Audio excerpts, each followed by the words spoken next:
Mesdames et messieurs les jurés, mesdames et messieurs de la Cour. Paris, le 5 septembre 1791. Olympe de Gouges publie la Déclaration des droits de la femme et de la citoyenne. La femme naît libre et demeure égale à l'homme en droit. Cette déclaration, bien connue des générations futures que nous incarnons, ne l'est sûrement pas de Brice Sanchez, où ce dernier aura seulement retenu la phrase suivante : la femme a le droit de monter sur l'échafaud. Saint-Avold de Fréming, le 12 novembre 2024. Le prévenu fait entrer l'échafaud dans une maison, 12 chemin des Dames. Ironie du nom, ironie du sort, car Brice Sanchez est les femmes. Brice Sanchez est les femmes et les jeunes filles, car elles peuvent disposer de leur corps contre l'argent des hommes.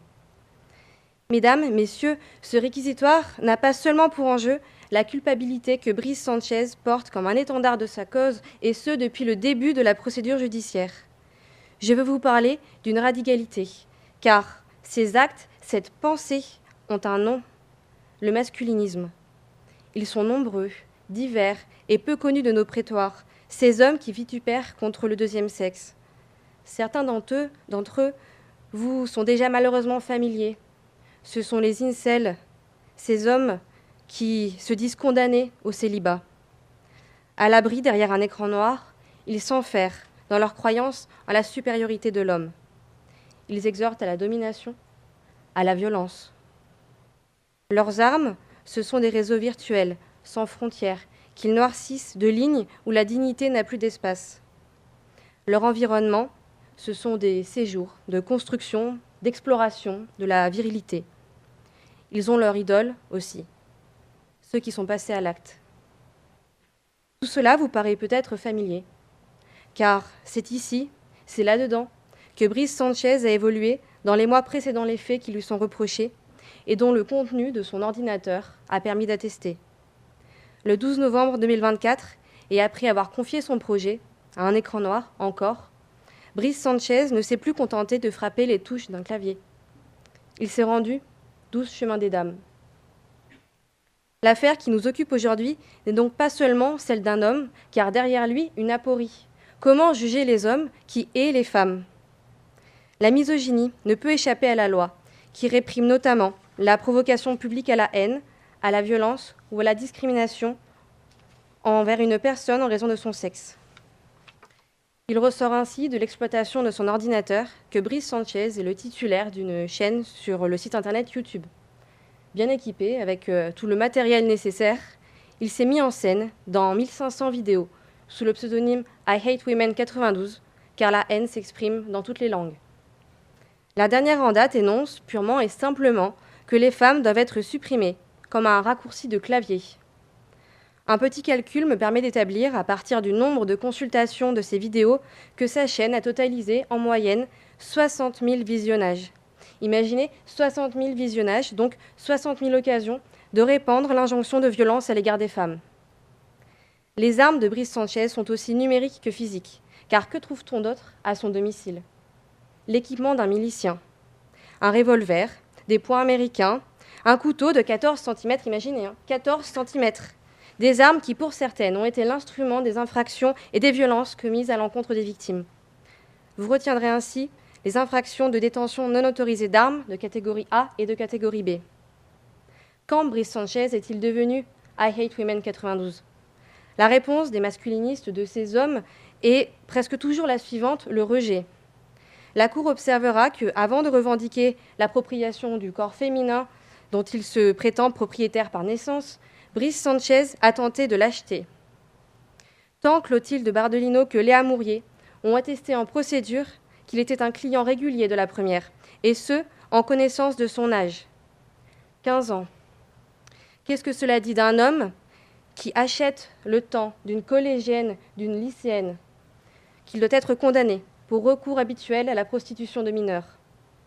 Quand le recours à son corps n'a pas suffi, il a imaginé l'anéantissement. D'abord avec des mots, envoyés à Clotilde Bardolino dans des messages trop nombreux pour être comptés qui ne lui ont pas laissé de répit. Un seul champ lexical, la mort. Tuer, défoncer, égorger, réduire à néant, Ces mots ne sont pas seulement indignes, ils sont punis par la loi. Et vous ne douterez pas de sa condamnation pour ces faits de menaces de mort réitérés. L'exercice des droits naturels de la femme n'a de borne que la tyrannie perpétuelle que l'homme lui oppose. Le 12 novembre 2024 et dans les jours qui précèdent, Brice Sanchez décide de porter cette tyrannie perpétuelle 12 chemins des dames. Il prend rendez-vous avec la victime, il se filme pour la postérité, il se renseigne sur des magasins tout particuliers. Brice Sanchez s'annonce, s'arme, s'exécute, et je ne saurais mieux définir la préméditation. La défense dira peut-être que s'il avait voulu tuer Clotilde Bardolino, il aurait utilisé son revolver. Je crois plutôt que ça aurait été trop rapide pour lui. Dans le noir, toute lumière coupée, il vise la poitrine, les bras, le dos, tout ce qui pourrait lui assurer une mort dans des conditions les plus violentes possibles. 3 fois, cette larme de 14 cm, je l'ai dit, atteint le thorax, ici, parce que Brice Sanchez vise le cœur. Il s'acharne, il l'humilie. Imaginez la terreur de Clotilde Bardolino, 15 ans, je le rappelle, une adolescente, une enfant, sans plus aucun vêtement, entravée. La douleur dans le noir lorsqu'elle est retrouvée par les forces de l'ordre. À seulement 15 ans, Clotilde Bardolino a échappé à des blessures que le prévenu voulait mortelles. À seulement 15 ans, Clotilde Bardolino est la victime d'une tentative d'assassinat commise par un homme parce qu'elle est une fille et que son corps ne lui suffisait plus. Brice Sanchez monte ensuite à l'étage. Rappelez-vous, on ne voit rien, on entend tout. Léa Mourier entend les cris de son amie.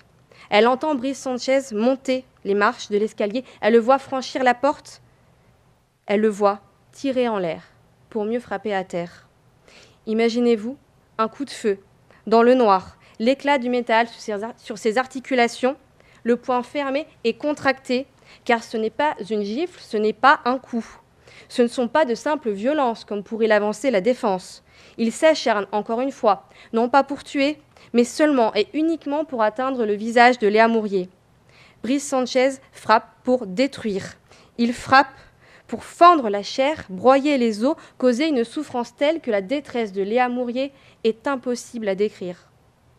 Vous retiendrez à l'encontre de Brice Sanchez ces faits d'une exceptionnelle gravité, constitutifs de torture et d'actes de barbarie, et vous entrerez en voie de condamnation s'agissant de toutes ces infractions. Avant d'évoquer plus en détail la personnalité du prévenu et la peine que je souhaite voir prononcée à son encontre, j'aimerais m'adresser à Clotilde Bardolino, qui, je le crois, est présente dans la salle. J'ai une pensée, bien sûr, pour Léa Mourier, qui a écrit qu'elle ne pourrait être présente devant cette cour. J'ai dit, j'ai décrit beaucoup de mots dans ce réquisitoire, mais ce que vous avez vécu est indicible. Je sais à quel point les procédures judiciaires, le souvenir constant des faits, le souvenir de l'agresseur, le regard de cet auteur sont une gageure pour les victimes. Madame, vous êtes une victime pour la justice, mais ce mot ne saurait devenir votre identité. À partir d'aujourd'hui, vous n'êtes plus une partie civile. Vous n'êtes plus condamnée par l'attente d'une décision. La peine de Brice Sanchez commence aujourd'hui et la vôtre approche de son terme. Albert Camus écrivait dans son ouvrage « Le premier homme » que « un homme, ça s'empêche ».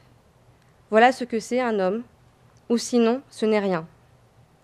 Mesdames et messieurs les jurés, mesdames et messieurs de la Cour, vous devez décider comment Brice Sanchez peut être empêché, comment la souffrance qu'il a causée, la brutalité qu'il a déchaînée doivent être réprimées. Il ne saurait être d'autre moyen que la prison, le retirer de l'espace public, de l'espace numérique. Brice Sanchez n'a pas voulu répondre aux questions lors de l'information judiciaire devant la juge et la greffière de l'instruction. Une femme se tient encore aujourd'hui devant lui, à la place du ministère public, et comble de la peine, je porte une robe.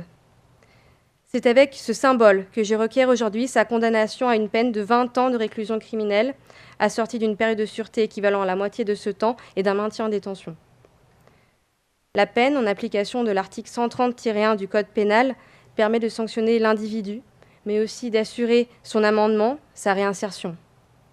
Brice Sanchez a 22 ans. C'est jeune, c'est très jeune. Il n'était pas connu de la justice, il était entouré, il avait une profession, et pourtant, en quelques mois, il a été happé par ces écrans noirs qui l'ont laissé devenir un criminel. Sa radicalisation est donc récente, ce qui me permet de croire en la possibilité de rompre avec sa haine. Sa peine devra protéger autrui de son risque criminogène, tel que diagnostiqué par l'expertise psychiatrique. Elle devra aussi soigner les troubles dont il est atteint et accompagner sa sortie de détention, car il ne cesse pas de faire partie de notre société.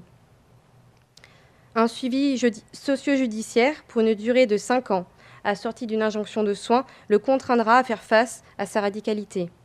Il devra indemniser les parties civiles, il lui sera interdit de rentrer en contact avec elles par tout moyen que ce soit et de paraître à leur domicile. Si Brice Sanchez ne devait pas parvenir à s'empêcher avec cette mesure, il risquera un retour en détention pour cette année supplémentaire. À titre de peine complémentaire, je sollicite l'interdiction de détenir ou porter une arme et la privation de son droit d'être élu pendant 10 ans, tel que le prévoit la loi. Au regard de la minorité de Clotilde Bardolino, je requiers également l'interdiction pour Brice Sanchez d'exercer une activité en contact avec des mineurs, et ce pendant une durée de 10 ans également. Enfin, vous voudrez bien prononcer la confiscation et la destruction des armes retrouvées à son domicile, les poings américains, le revolver, 10 cartouches et le couteau. Je requiers également la confiscation et la saisie de son ordinateur trouvé au domicile ainsi que de tout le matériel vidéo. En 1791, des femmes ont été jugées et condamnées par des hommes qui niaient leur existence et leurs droits. En 2026, la loi permet aux femmes, comme aux hommes, de décider en leur intime conviction.